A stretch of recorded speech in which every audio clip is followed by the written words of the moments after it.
I think you're telling us that you don't disagree with the 85,000 number of children that we lost contact with. I'm not saying you lost them, so we lost contact with them. We don't know where those kids are. Is that fair to say?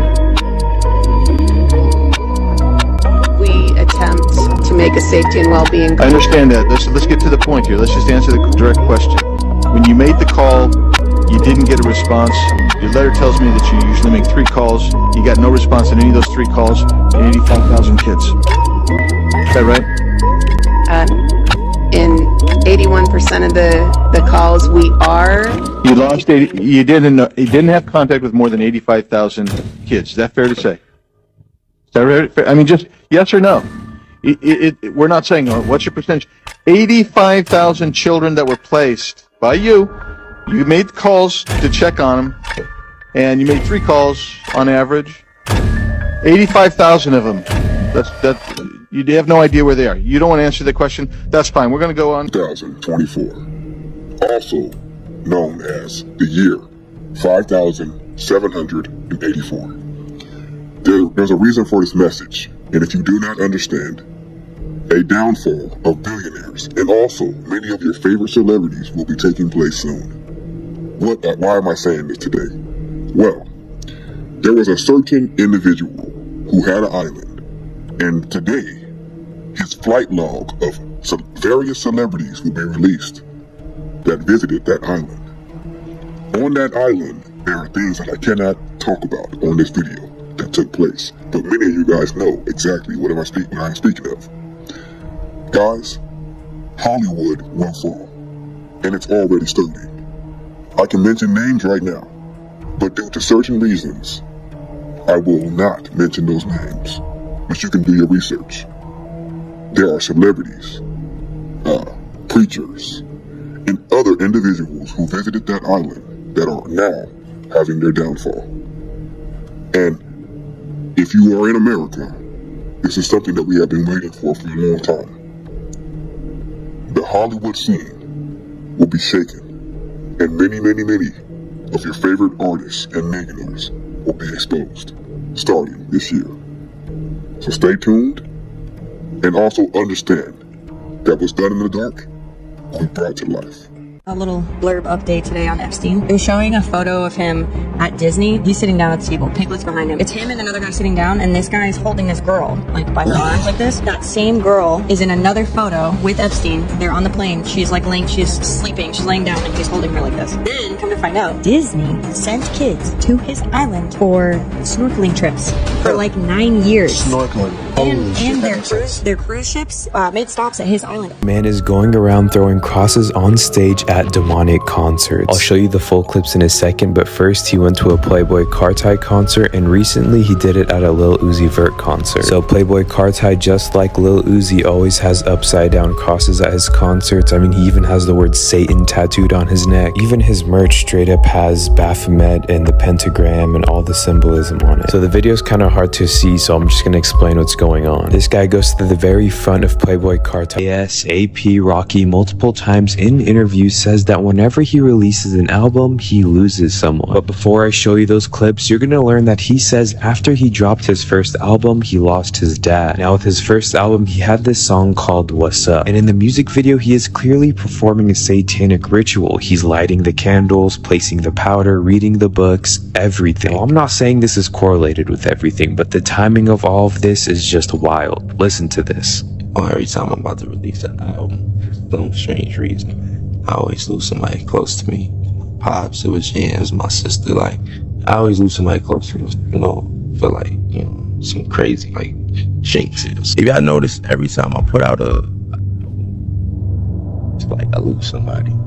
Like I lost my pops. With my first album, I lost Jams. With my second album, I went on a Tinder date and he was possessed by a demon. I was like, where are you from? He's like, I came down here as a star and I'm like from space. I all of a sudden just asked him like, where do you stand with God? And he just got really serious and was just like, don't ever ask me that question again. And he was telling me, yeah, sometimes I wake up in the middle of the night and I see this dark figure. I actually like it. I started speaking to him about scripture. He's just getting mad, coming back at me with reasons why that's not possible and reasons why wherever he worships is more valid. My best friend, while she's like in the bathroom doing her makeup, I was like, oh my God, I have this video of the guy. And I show it to her and she instantly just falls to the floor and is having like a full-on panic attack. And she's just like, oh my God, I've seen him before. I've never seen him in person.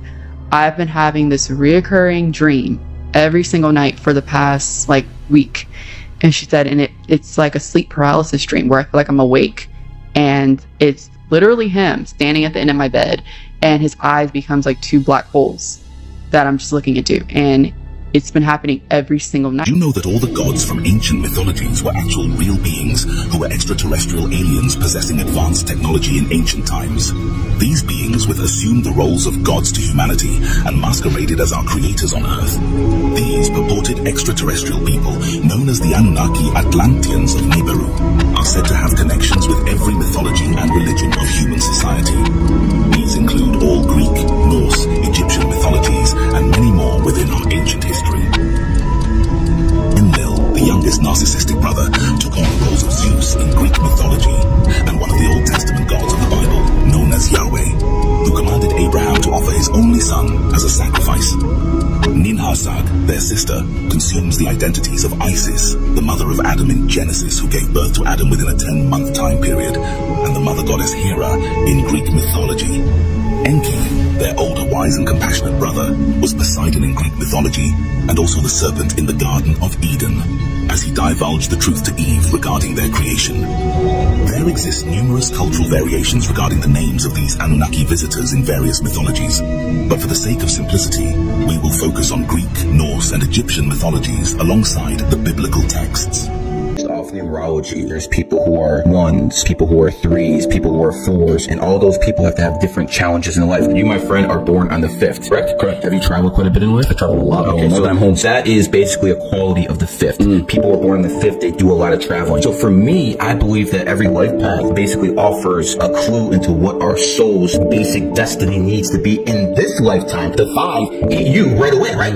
It makes sense to you that you have to travel. As the soul evolves, it has to go through different missions. Just as you grow in the soul in this reincarnation, you go through different steps. I also believe that happens in the numerology and astrology, like kind of the landscape that shows us, okay, what reincarnations, learn these lessons, next reincarnation, learn these lessons. It would make sense that reincarnation actually does exist, and you have to go through the life lessons of what all these numbers within this matrix, in this virtual reality would mean. 7 and 11 are like soulmates. Those two numbers get along so fucking well together. I always recommend 7s and 11s marriage jump.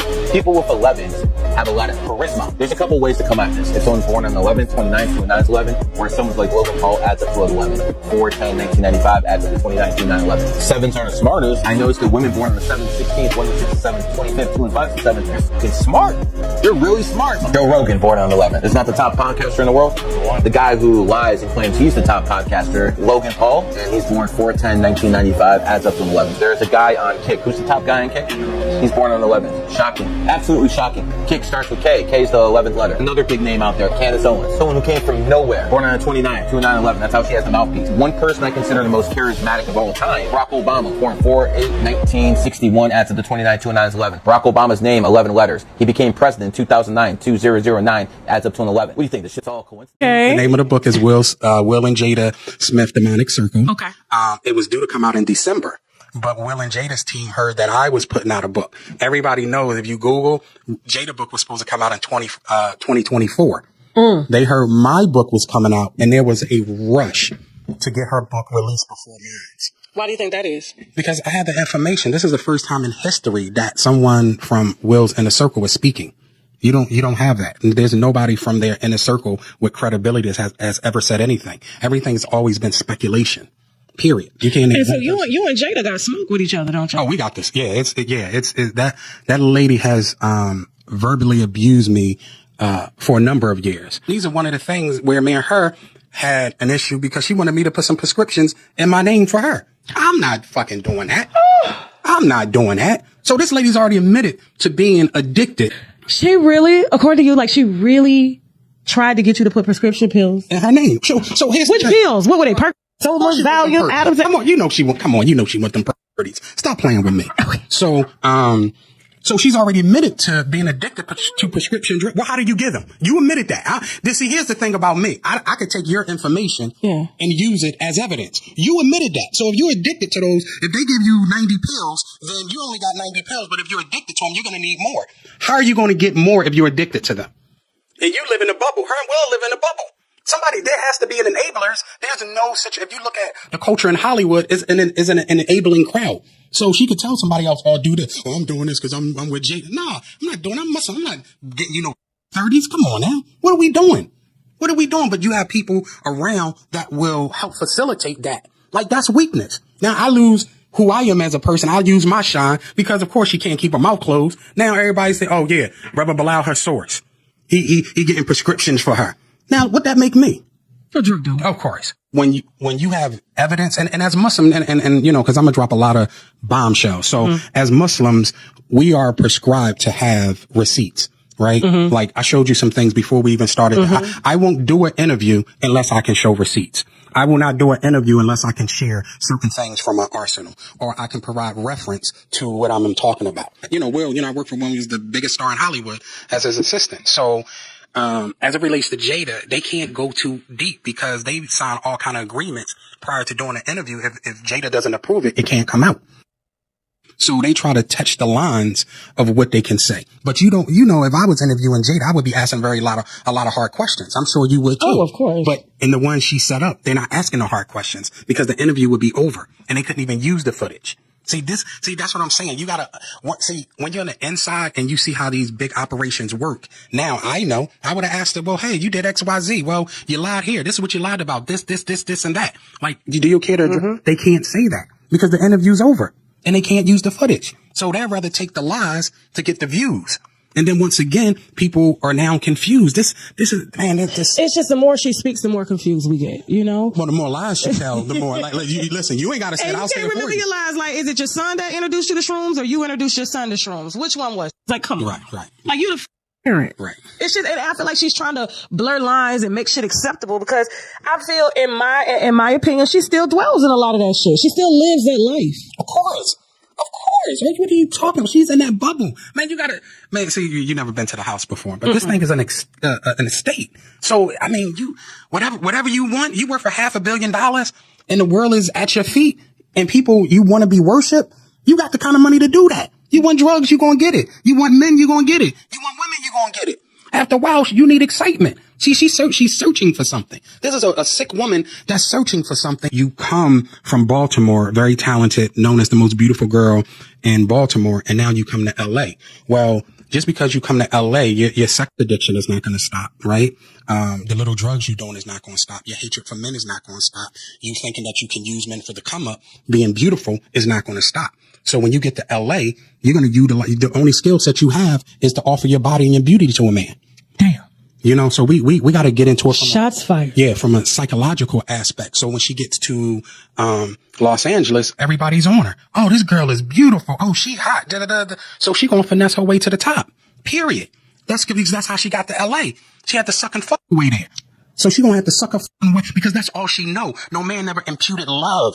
She's operating from survival. You understand what I'm saying? Yeah. She's operating from a place of survival. So when she get to LA and these big actors and oh, you beautiful baby, she already know what to do. She knows they got money. She needs the money. They got access to movie directors and listen, she gonna do what she got to do to get that access. Period. She did what she had to do to get on top. Both men and women. She did, because that's the only thing. But you know what's so funny? She said on the Red Table Talk, because I think her daughter was talking about having polyamorous relationships. And the kids just don't come up with that. They're taught that. They've seen that. Yes. You know what I'm saying? They don't believe in formal marriage because of what they've been taught. They've kind of witnessed. No matter what me and him are going through right now, right? And we're going through it and we'll get into that. I'm not going to take anything from him. Will fuck the average guy up. So I don't care who was on that stage. And Will got hands, period. But he can't use them, of course. $500 million. He's a chick. Does Post Malone already know? According to the CIA, the total amount of fraud money is $80 trillion. and cash was 2 trillion. So 1.9 trillion is actual cash, and all the rest of it is just bull. Doesn't exist. There's not a vault you can go in like a fucking. We're at war with a country, and then they have the best hackers, or whatever. This is all hypothetical, but you go to swipe your card and it doesn't work, and then everybody in America goes to swipe their card. It doesn't work. Whenever the credit cards fail, whenever your cards fail, whenever your banks fail, and you can't use your fucking card anymore, you have 3 days to get out of where you are, because that's when they're coming for you. That's the big move. That's checkmate right there. And they think they have you. But move out to the country, get your scraps, stand up for yourself, build a tower, build a long road to where you can see them coming, and don't give up. America. Cards been declined. Everyone's cards get declined at the same fucking time. People are gonna fucking cannibalize themselves within a week. And just say it's not. We don't know who's doing it, but this was an outside attack.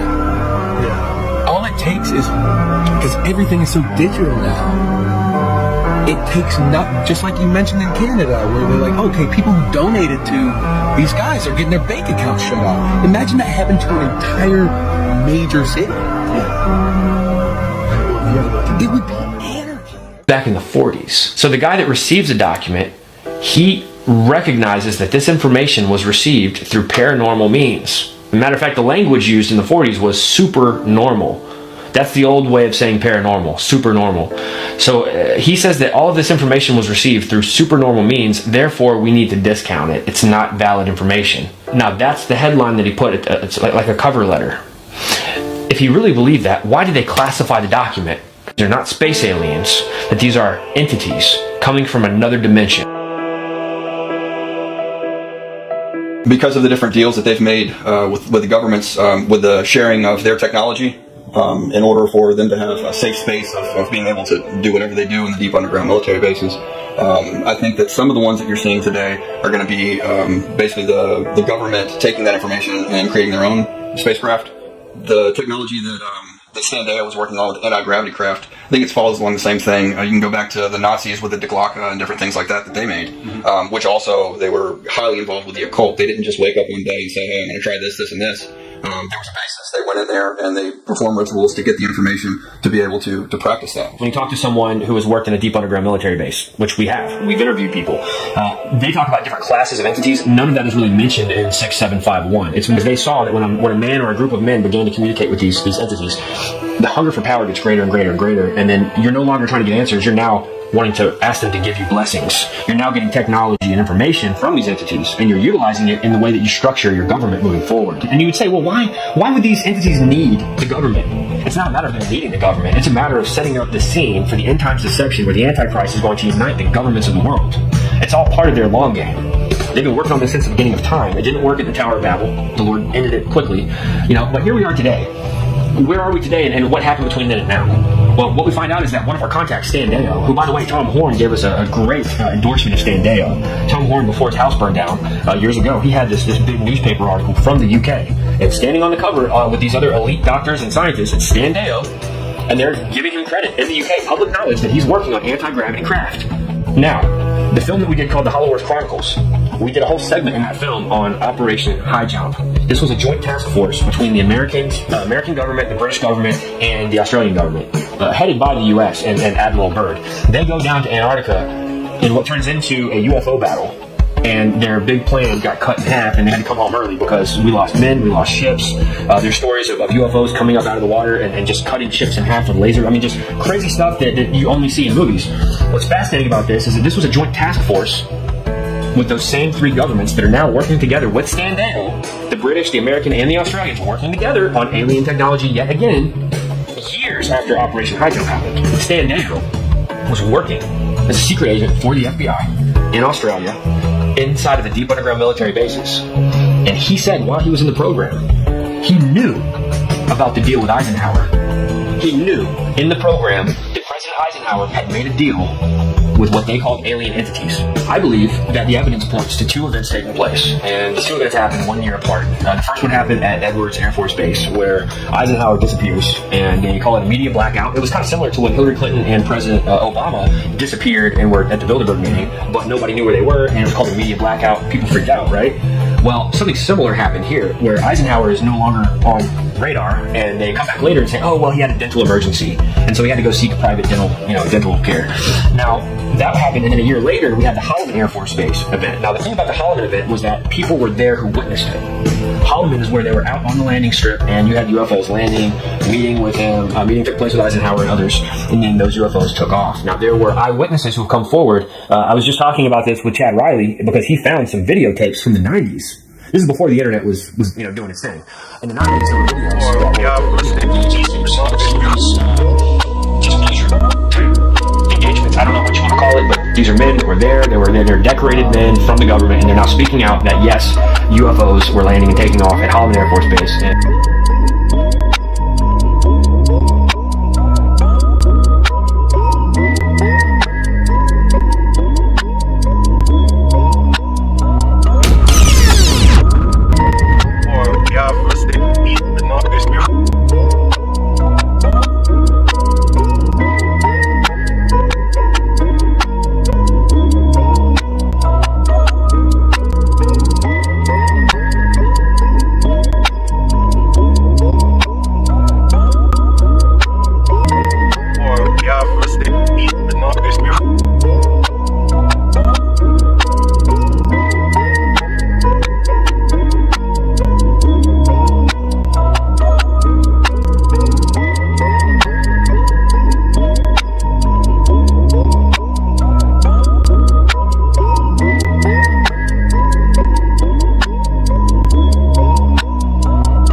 Ja, was ist denn?